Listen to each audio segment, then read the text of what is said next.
प्रिय विद्यार्थियों, सुप्रभात, नमस्कार। पिछली कक्षा में हम ढोला मारूरा दूहा रचना के दोहों का अध्ययन कर रहे थे। उनमें से कुछ दोहे जो हमारे पाठ्यक्रम में सम्मिलित हैं, उनका हमने भाव सौंदर्य और शिल्प सौंदर्य जाना। आज हम पाठ्यक्रम के शेष दोहों का सौंदर्य देखेंगे। ढोला मारूरा दूहा रचना में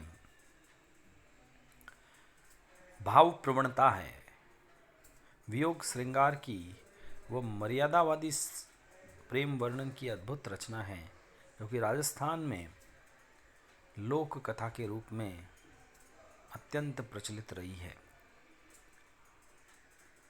ढोला नायक और दो नायिकाएं मालवणी और मारवणी। मारवणी यानी मारू, जिसका बचपन में बाल विवाह ढोला के संग कर दिया गया था, और मालवणी जो कि ढोला के युवा होने पर उनकी पत्नी बनी। मारवणी को जब इस बात का आभास होता है कि उसका बाल विवाह कर दिया गया है और उसके पति ढोला जो हैं वो कच्छावा वंश के राजकुमार हैं, तो वह डाढ़ियों के माध्यम से अपना संदेश प्रियतम तक भेजने का प्रयास करती है, और ढोला उस संदेश को पाकर महल छोड़कर मालवणी को प्राप्त करने के लिए निकल पड़ता है। और पीछे मालवणी जो है वो विलाप करती है, अपनी वेदना को प्रकट करती है। इस मालवणी की विलाप को ही हम पिछली कक्षा से पढ़ते आ रहे हैं। आगे के दोहे हम देखते हैं, जिसमें मालवणी जो है वो अपने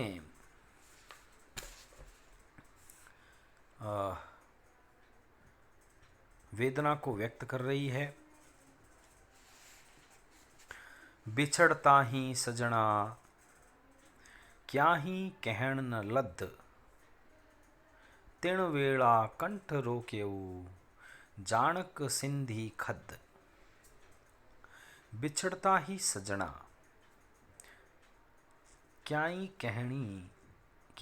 कहण न लद। लद का अर्थ है पा लेना, प्राप्त कर लेना। मालवणी कहती है कि हे प्रियतम, तुम्हारे से बिछुड़ते समय क्याई कहण न लद, मुझे कहने के लिए कुछ नहीं मिला, कुछ नहीं प्राप्त हुआ जो मैं तुम्हें कह पाती। यानी मैं बहुत कुछ कहना चाहती थी, मैं तुम्हें अपने मन के प्रेम को तुम्हारे समक्ष, अपने मन की वेदना को तुम्हारे समक्ष प्रकट करना चाहती थी, लेकिन मेरे मुंह से बोल न निकले, मुझे कुछ ऐसा मिला ही नहीं कि मैं बोल पाऊँ। और तिन वेला कंठ रोक्यऊ जानक सिंधी खद। देखिए, सिंधी जो है यहाँ पे शब्द है, यह एक प्रकार के विष के लिए आया, जहर के लिए आया। बहुत ही खतरनाक जहर होता है, जिसका पान करने पर मृत्यु तो प्राप्त होती है, लेकिन साथ ही आवाज़ मुंह से निकलना बंद हो जाता है, गला अवरुद्ध हो जाता है, कंठ अवरुद्ध हो जाता है। तो वो कह रही है तिण वेड़ा कंठ रोकेऊ, कि उस वक्त मेरे स्थिति यह हो गई जैसे मैंने सिंधी यानी सींगिया विष खा लिया हो, सींगिया विष का पान कर लिया हो, और सींगिया विष के कारण मेरा कंठ रुक गया हो, मेरे कंठ से आवाज़ नहीं निकल पा रही हो। वियोग श्रृंगार का पद है, और इसमें आहार्य अनुभाव यदि हम देखें, माफ़ी चाहूँगा, सात्विक अनुभव हम देखें तो स्वरभंग जो है वो प्रकट हो रहा है। बोल न निकलना, गले का अवरुद्ध रह जाना, ये स्वरभंग कहलाता है। और इसमें मालवणी ने कल्पना की है कि भाई तुम जब बिछुड़ गए, तुम जब निकले, तो मैं कुछ कह नहीं पाई और मुझे कुछ मिला नहीं, मेरा गला अवरुद्ध हो गया, और ऐसा लगता है जैसे मैंने सींगिया जहर खा लिया हो। देखिए, ये कल्पना है कवि की गहरी कल्पना उत्प्रेक्षा अलंकार मानी जाती है।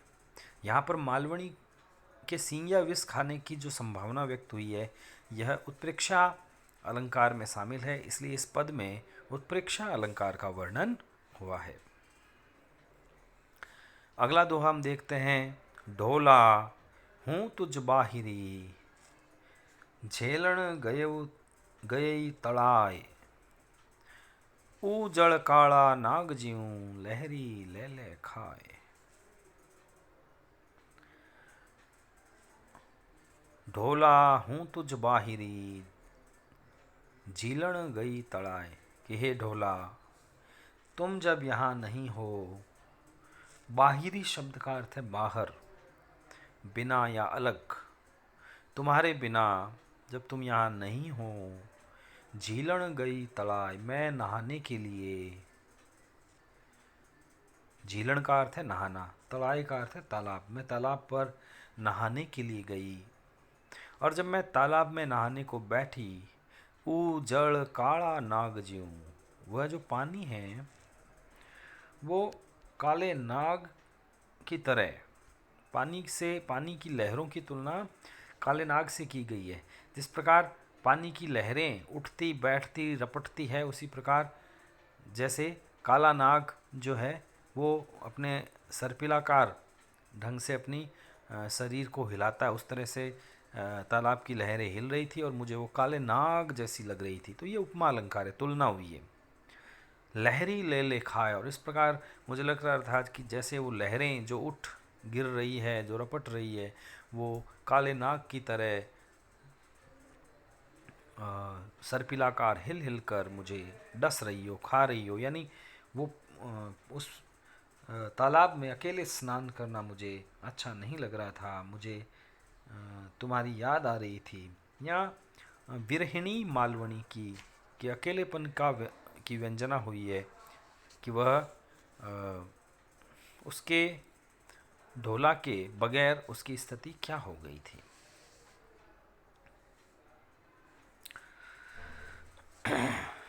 अगले दोहे में देखिए। सुंदर सौल सिंगार सजी, गई सरोवर पाल, चंद मुड़क्यो जड़ हंस्यो, जड़हर कंपी पाल। मालवणी विलाप का प्रसंग है। ढोला मारूरा दूहा रचना में मालवणी विलाप कर रही है, और मालवणी अपनी दशा का चित्रण करते हुए कहती है कि वह सुंदर 16 श्रृंगार सजी, कि वह 16 श्रृंगार करके सज धज कर सुंदर बनकर गई सरोवर पाड़, पाड़ का अर्थ है किनारे, कि वह सरोवर के पाल पर गई, तट पर गई, और उसे देखकर चंद मुड़के, चांद मुलक उठा, मतलब चांद मुस्कुरा उठा। जल हंसेऊ, जल हंस पड़ा। जलहर कंपी पाड़, और जलहर यानी सरोवर की जो पाल है यानी किनारा है वो कांप उठा। मतलब यहाँ पर देखिए किसी यहाँ पर चांद का उसको देखकर मुस्कुराना, पानी का हंसना, और सरोवर के किनारे का कांप उठना, ये सब इस प्रकार दर्शाया गया है जैसे ये मानवीय क्रियाएं कर रहे हों। प्रकृति के विभिन्न उपादान जब मानवीय क्रिया करते हुए दिखाई देते हैं तो वहाँ मानवीकरण अलंकार होता है। तो यहाँ कवि ने बहुत खूबसूरत मानवीकरण अलंकार का उपयोग किया है, और ये प्रकृति का उद्दीपन रूप में चित्रण है कि प्रकृति जो है वो उस नारी को प्रभावित कर रही है। प्रकृति का सुंदर उद्दीपन रूप में चित्रण है, और ऐसा लग रहा था ये सारा दोहा पढ़कर इसका अर्थ करते हुए ऐसा लगता है कि जैसे चांद, पानी और सरोवर की जो पाल है वे भी उसके अकेले रहकर इस तरह 16 श्रृंगार करके सरोवर पर जाने को लेकर व्यंग्य में मुस्करा रही थी, उसके चरित्र का उपहास उड़ा रही थी कि कैसी नारी है जिसका पति उसके पास नहीं है फिर भी यह 16 श्रृंगार करके बैठी है। चंदा तो किन खंडियो मौ खंडी किरतार, पूनिम पूरव ऊगसी आवंतई अवतार। यहाँ मालवणी का विलाप है और मालवणी चांद को लक्ष्य करके कहती है कि हे चांद, तो किन खंडियो, कि तुम्हें किसने खंडित किया। मौ खंडी किरतार, किरतार का अर्थ है ईश्वर, कि मुझे तो ईश्वर ने खंडित कर दिया, मुझे तो विधि ने, विधाता ने, विधाता के विधान ने खंडित कर दिया, मुझे, मेरे प्रियतम को मुझसे दूर कर दिया। लेकिन तुम किस कारण खंडित हुए। पूर्णिम पूरव उगसी, लेकिन तुम्हारा जो खंडन है ये ज़्यादा लंबा नहीं है। तुम जो टूटे हो ये ज़्यादा लंबे समय तक टूटे हुए नहीं रहोगे। जैसे ही पूर्णमासी आएगी तुम पूर्ण हो जाओगे। आवत ही अवतार, अवतार का अर्थ है दूसरा जन्म, कि मेरा तो पूर्ण होना अगले जन्म में ही संभव होगा। मैं तो इस जन्म में, मुझे तो समाप्ति समझो, मेरा तो इस पूरे जन्म में खंडन ही समझो, अगले जन्म में ही मुझे पूर्णता प्राप्त होगी। अगले दोहे की तरफ हम चलते हैं। चंपा कैरी पाखड़ी गूंथूं नवसर हार, जौगड़ पहरूं पीव बिन तऊ लागे अंगार। चंपा कैरी पाखड़ी, कैरी का अर्थ है की, और गूंथूं नवसर हार, नवसर का अर्थ है 9 लड़ियों वाला। जौगड़ पहरूं पीव बिन तऊ लागे अंगार। प्रोसित पतिका नारी मालवणी का कथन है, वह व्यथित होकर कहने लगती है, वह विलाप करके कहने लगती है, चंपा कैरी पाखुड़ी, कि चंपा की पंखुड़ियों से गूंथूं नवसर हार, मैं 9 लड़ियों वाला हार गूंथती हूँ। जौगड़ पहरूं पीव बिन, और जब मैं इस हार को अपने प्रियतम के बिना, जब प्रियतम दूर चले गए हैं, मुझसे बिछुड़कर चले गए हैं, उस समय मैं उसे गले में धारण करूं, प्रियतम के बिना मैं उसे पहनूं, तऊ लागे अंगार, तो मुझे यह हार अंगारे के समान लगता है। हार की तुलना अंगारे से की गई है, इसलिए उपमा अलंकार है। अर्थात वह हार जिसको पहनकर विरहिणी को आनंद आता है, वह हार जो पहनने पर शीतलता प्रदान करता है, वह हार प्रियतम के बिना उसके लिए पीड़ादायक या संतापदायक बन गया है, और वह अंगारे के समान उसको, उसका दहन करता है। तो इस दोहे में मालवणी के विलाप की विरह व्यंजना हुई है। उपमा अलंकार का प्रयोग है, राजस्थानी भाषा है। प्रिय विद्यार्थियों, हमने आज अपने पाठ्यक्रम में जो ढोला मारूरा दुहा रचना के सम्मिलित दोहे हैं वो हमने अध्ययन कर लिए हैं।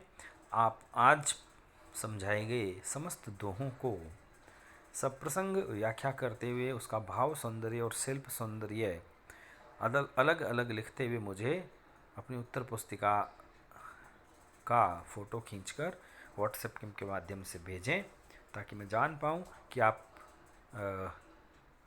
मेरे इस प्रकार के अध्यापन का लाभ प्राप्त कर पा रहे हैं या नहीं। शुक्रिया, धन्यवाद, जय हिंद, जय भारत।